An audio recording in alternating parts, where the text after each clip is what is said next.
The biggest compliment we could get on the first Iron Man film was, wow, I don't usually like movies like that, but I loved Iron Man. And what the people are really saying is, oh, it wasn't just explosions and special effects. I cared about the characters. Iron Man, that's kind of catchy. It's got a nice ring to it. It was a very fresh thing to do at the end of the first movie, to announce that he was Iron Man and to not do the secret identity thing. I am Iron Man.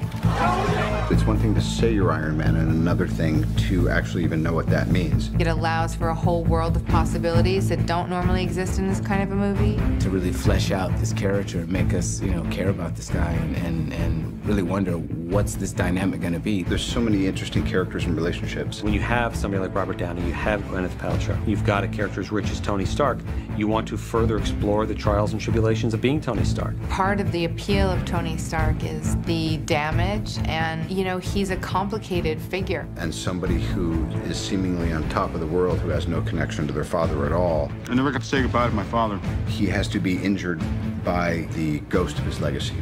And I thought that was great.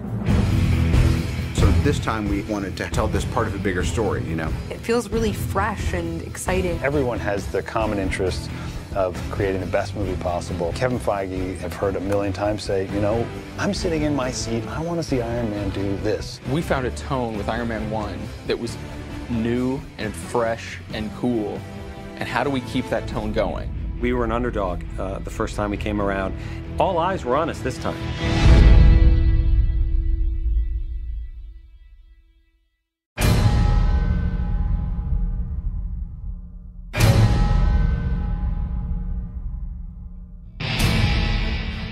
A week out, it's Friday, and we're shooting not this Monday, but the following Monday.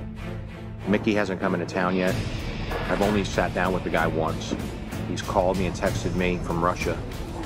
He took it upon himself to fly to Russia and go to a prison, which I thought showed some commitment. He keeps faxing me lines that he wants to translate into Russian that he wants to say to his cockatoo. And I say, that's your prerogative. All of my time is being monopolized by the actors, the rehearsal process, and refining the script for these performers. And they have tremendous insight because there's nobody who's better at speaking on behalf of the logic of the character than an actor, a good actor who's smart.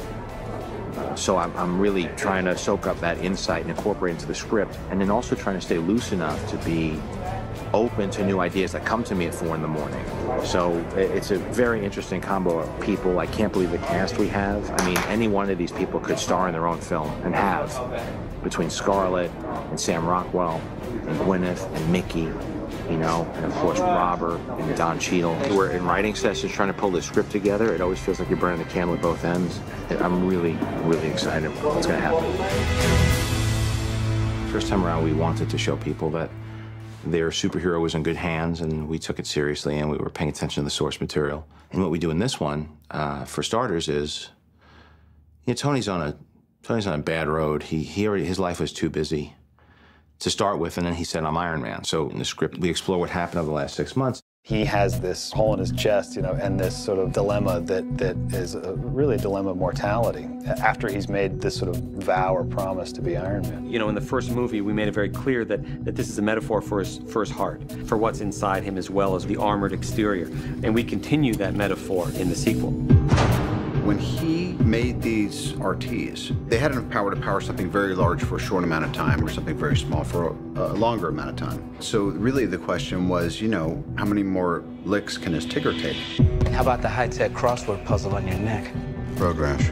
As things aren't working out for him, it begins to go on the fritz. He begins to notice that his body's reacting in a strange way to what essentially is implanted in his chest. Tony, both in his suit and in his goings-on with Pepper, he's going to have to figure out something that lasts a little bit longer. He's in process of always inventing and trying to figure out a way to improve his system. The Mark III we saw him wearing at the end of the first one, and then we figured that he wanted another version, so we have the Mark IV, which is similar but slightly different in design. He's slightly adapted the Mark III from the end of the first film. It's the Mark IV, still the iconic circle RT, but if you look at it, you compare it side by side, it's sleeker, it fits better, but it is iconically and unquestionably Iron Man.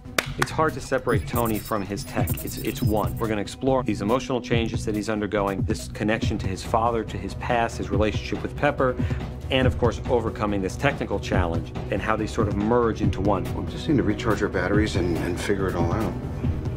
Not everybody runs on batteries, Tony.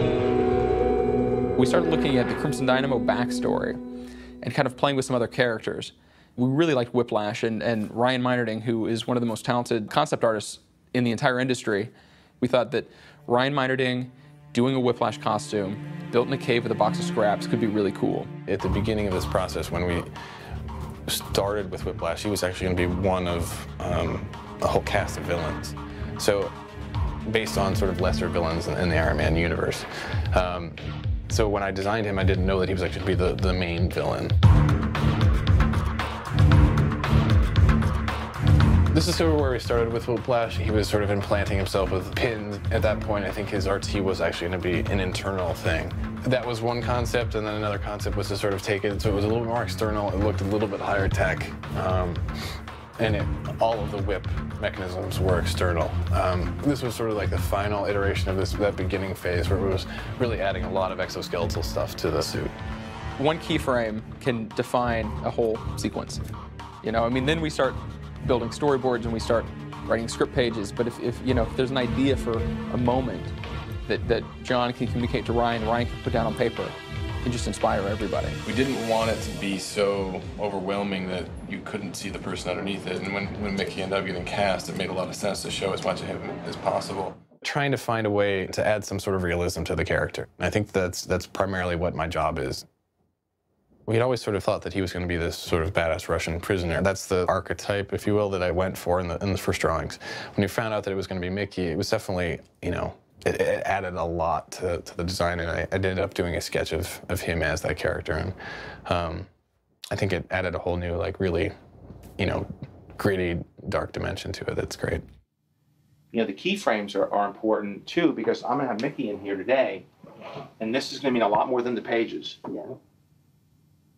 This is going to be a good, as an actor, I get that.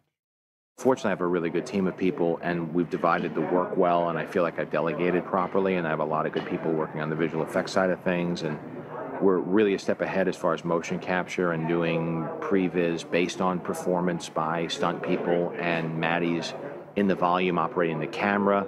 So our previs isn't just coming out of a previs department of animators and basically, techs that are doing the job of the editor, the stunt coordinator, and the cinematographer. We're actually engaging all those people in that process. So my hope is that we're actually a leg up on that work. And I'm learning a lot from the animation model that as it informs the animated elements of this film. And my job has been to keep that consistent with what we're doing in the script and with the actors. With this much action and this much visual effects, storyboards pale in comparison to what previs can do. Ultimately, that was just a template. It was sort of an example of a vibe for the camera that everybody can sort of understand, and then subsequently you have first unit shooting what we have to shoot, we have second unit shooting what they have to shoot, you have the effects people knowing exactly how much we're going to see. It's a better method of communication, really, for all the people that have to be involved.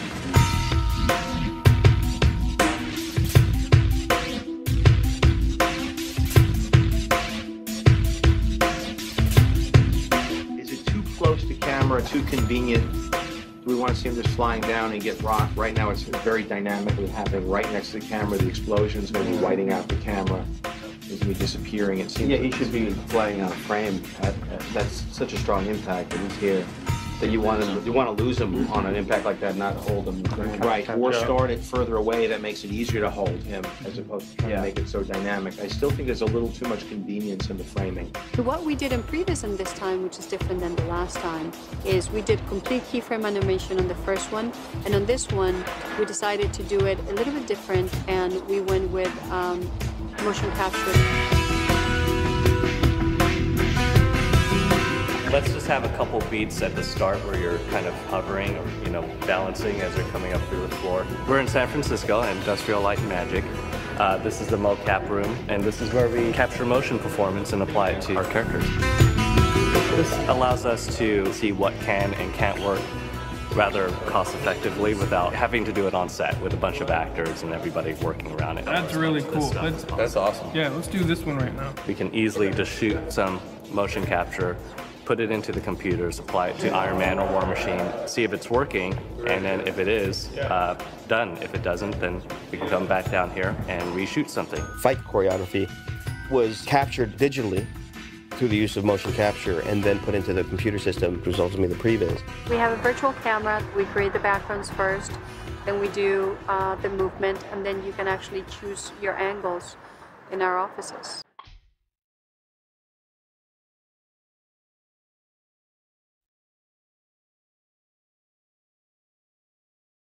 You know, we lose sight of Iron Man, and what we could do is here, we could have this guy fly away. Yep. Right now he flies back, I think. Yeah, see, I'd hide him. Yeah, he's still there. And then boom.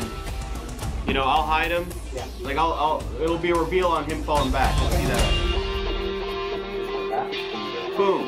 Got him. Yeah. We were putting his camera, a handheld camera, to the action in the Japanese garden. All the stuff that you've seen here is motion captured.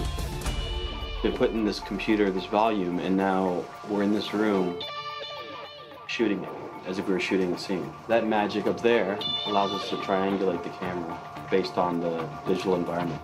Using a virtual camera, not unlike what they used for Avatar, it was much more effective than me sitting at a computer with a preview artist and saying, okay, well, let's change the lens to a 27. And then you're just sitting there and with keystrokes trying to move the thing. Well, it's much more effective if I can hold the camera, have the choreography being done digitally in front of me, look at this tablet that's ultimately my camera, react to the movements, and then all of a sudden be inspired by one move that takes the camera to another place. This technology allowed me to get a lot of shots done in a short amount of time. Action.